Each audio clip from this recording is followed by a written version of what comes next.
শেষ পর্যন্ত টাকা দিয়ে এবার মনে হয় কাজ হয় নাই। আল্লাহ উত্তম বিচারক, চোখে আঙুল দিয়ে দেখিয়ে দেয় বারবার। এত মানুষের অভিশাপ।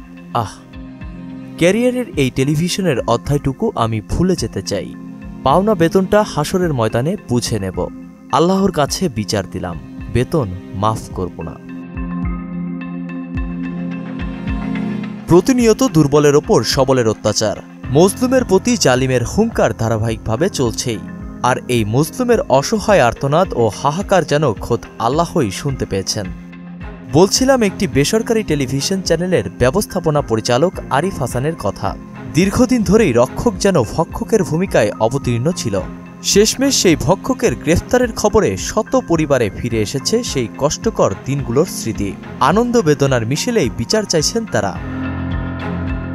প্রতিষ্ঠানের এক সাবেক কর্মকর্তা তার ফেসবুক পোস্টে বলেন, একটা টিভি চ্যানেলের মালিক গ্রেফতার হওয়াতে শত শত কর্মীর খুশি হওয়া কোনো স্বাভাবিক ঘটনা নয়। শুধু কর্মী বলাটাও ভুল।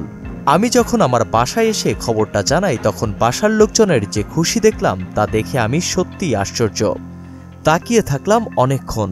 এতটা ক্ষোভ ওরাও কেন পুষিয়ে রেখেছিল? তাদের ফেসবুক পোস্টের ভেতরেই যেন বেশ কিছু উত্তর ঘুরছিল। কেন এত ক্ষোভ? আর সেই ক্ষোভের কারণ হিসেবে তাদের পোস্টের ভিত্তিতেই বোঝা যায়, অফিসের বিভিন্ন সেকশনে চাকরি দিয়ে অধিক সংখ্যক নারীদের অফিসে আসা যাওয়া নিশ্চিত করতেন তিনি। কিছুদিনের মধ্যে কথার জালে জড়াতেন তাদের। এরপর ধীরে ধীরে ব্ল্যাকমেইলের অভিযোগ ওঠে এই আরিফ হাসানের বিরুদ্ধে। যখন হিসাব মিলত না তার, তখন শুরু হতো বেতন না দিয়ে ছুটি দিয়ে দেওয়ার প্রক্রিয়া।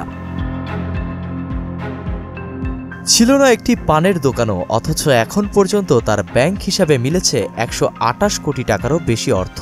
গত 15 বছরের ঋণ জালিয়াতির বড় বড় অভিযোগ যেন টাকার জোরে ম্লান করে দিয়েছিলেন আরিফ হাসান। অভিযোগ আছে যে দুদক তার তদন্ত করবে, তার তদন্ত কর্মকর্তাকে হাতে নিয়ে ফেলতেন তিনি। বৈষম্য বিরোধী ছাত্র জনতার আন্দোলনে বিমানবন্দর থানায় সজীব হত্যা চেষ্টা মামলায় বেসরকারি টেলিভিশনের এমডি সেই আরিফ হাসানের গ্রেপ্তারের খবরে তাই অনেকের মাঝেই স্বস্তি ফিরে আসে। তার 2 দিনের রিমান্ড মঞ্জুর হয় আদালতে। জন্ম নেয় এমন অসংখ্য ফেসবুক স্ট্যাটাসের। বিচারের আশায় সহকর্মীরা প্রার্থনা করেন। তাদের বঞ্চনার অর্থ ফেরত পাবার আশায় অধীর হন তারা। জানা যায় সেই প্রার্থনায় যোগ হয়েছে এমনই শত শত পরিবার।